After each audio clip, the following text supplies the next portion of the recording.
10 ఏళ్ల సంబరానికి రేవంత్ సర్కార్ రెడీ అయింది. అంగరంగ వైభవంగా నిర్వహించేందుకు భారీ ఏర్పాట్లు చేశారు. తెలంగాణ సంబరాలకు ముఖ్య అతిథిగా సోనియా గాంధీ హాజరు కానున్నారు. రాష్ట్ర గీతంగా అందశ్రీ జయ జయ హే తెలంగాణను నిర్ణయించింది తెలంగాణ సర్కార్. జూన్ 2న పండగలా జరపాలని సీఎం రేవంత్ రెడ్డి నిర్ణయించారు. తెలంగాణ అమరులకు నివాళులర్పించి ఉత్సవాలు ప్రారంభం కానున్నాయి. తెలంగాణ కళారూపాలతో ట్యాంక్ బండ్ పై దశాబ్ది జాతర జరగనుంది. పరేడ్ గ్రౌండ్ లో పోలీసుల గౌరవ వందనం అనంతరం సోనియా గాంధీ సీఎం రేవంత్ రెడ్డి ప్రసంగించనున్నారు. తెలంగాణ లోగో ఆవిష్కరణను టీ సర్కార్ పెండింగ్ లో పెట్టింది. చిహ్నంపై అభ్యంతరాలు వ్యక్తం చేసింది బీఆర్ఎస్. మరోవైపు ఎంఐఎం కూడా చార్మినార్ ని తొలగించొద్దని ప్రభుత్వాన్ని కోరింది.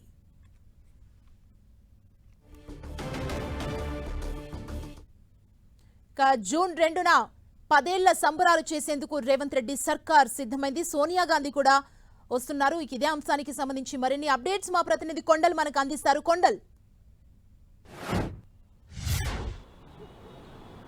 జూన్ 2 తెలంగాణ ఆవిర్భావం తర్వాత 10 ఏళ్లు పూర్తి చేసుకుంటుంది జూన్ 2తో. ఈ నేపథ్యంలోనే కాంగ్రెస్ పార్టీ ప్రస్తుతం అధికారంలో ఉంది. ఈ దశాబ్ది ఉత్సవాలను అన్నది అంగరంగ వైభవంగా జరపాలని ప్రభుత్వం నిర్ణయించింది. తెలంగాణ ఇచ్చిన పార్టీగా కాంగ్రెస్ ఉన్నప్పటికీ కూడా 10 ఏళ్ళు అధికారానికి దూరంగా ఉంది.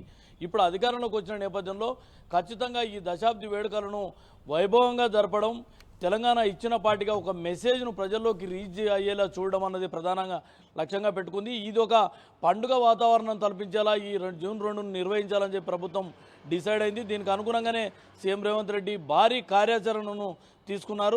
జూన్ 2న ఉదయం నుంచి సాయంత్రం వరకు 2 దఫాలుగా ఈ సంబరాల కార్యక్రమం కొనసాగబోతున్నాయి. ఉదయం తెలంగాణ అమరవీరుల స్తూపానికి నివాళులు అర్పించిన తర్వాత పరేడ్ గ్రౌండ్లో గౌరవవందనం స్వీకరించి అక్కడనే అందశ్రీ రాసిన జయ జయ తెలంగాణ రాష్ట్ర గీతాన్ని ముఖ్యమంత్రి రేవంత్ రెడ్డి ఆవిష్కరించబోతున్నారు. ఆ తర్వాత ఈ మొత్తం సెలబ్రేషన్స్కు ముఖ్య అతిథిగా సోనియా గాంధీ హాజరవుతున్నారు. సోనియా గాంధీతో పాటు రేవంత్ రెడ్డి వేదికను పంచుకొని అక్కడ ప్రసంగించబోతున్నారు. ఇక సాయంత్రం మొత్తం ట్యాంక్ బండ్ పైన కనివినియర్గని రీతిలో ఒక సంబరాలు జరిపేలా ప్రభుత్వం ఏర్పాట్లు చేసింది. పూర్తిగా తెలంగాణకు సంబంధించిన కళారూపాలు, అదేవిధంగా తెలంగాణకు సంబంధించిన విశిష్టతను చాటేలా కార్యక్రమాలు నిర్వహించబోతుంది.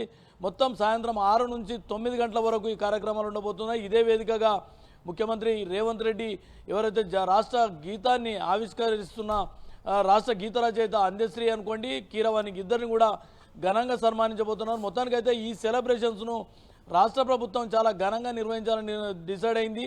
అందరికీ తెలంగాణ అమరవీరులను గౌరవిస్తూ తెలంగాణ వాదులను మెప్పించేలా కార్యక్రమాలు డిజైన్ చేసిన పరిస్థితి ఉంది. మాజీ ముఖ్యమంత్రి కేసీఆర్కు సైతం ప్రత్యేకంగా స్పెషల్ ఇన్విటేషన్ను రాష్ట్ర ప్రభుత్వం ఇవ్వడం జరిగింది. ఈ సంబరాలకు హాజరు కావాలని చెప్పి ఆహ్వాన పత్రికను ఇవ్వడం జరిగింది. మొత్తం చూసుకుంటే ఈ సంబరాలను 10 ఏళ్ళు అధికారానికి దూరంగా ఉన్న కాంగ్రెస్ పార్టీ తెలంగాణ పేటెంట్ను కోల్పోయిన పరిస్థితి మనం చూసాం. తెలంగాణ తెచ్చిన పార్టీగా టీఆర్ఎస్ బీఆర్ఎస్ వివరిస్తూ ప్రజల్లో కూడా అదే వాదాన్ని బలంగా తీసుకెళ్ళింది. 10 ఏళ్ల పాటు ఇప్పుడు తెలంగాణ పేటెంట్గా తెలంగాణ ఉద్యమ నేతగా కేసీఆర్ చెప్పుకుంటూ వస్తున్నారు. అయితే తెలంగాణ ఇచ్చిన పార్టీగా రాజకీయంగా త్యాగం చేసిన పార్టీగా రావాల్సిన క్రెడిట్ కాంగ్రెస్కు రాలేదన్నది వాస్తవం. అయితే ఇదే అంశాన్ని ఈ అధికారంలో ఉన్న రేవంత్ రెడ్డి, ముఖ్యంగా సీఎం రేవంత్ రెడ్డి దీనికి ఒక ప్రత్యేక డిజైన్తో ఈ దశాబ్ది ఉత్సవాలను అంగరంగ వైభవంగా నిర్వహించడం, పండుగ వల్ల నిర్వహించేందుకు ప్రభుత్వం ఒక నిర్ణయం తీసుకుంది.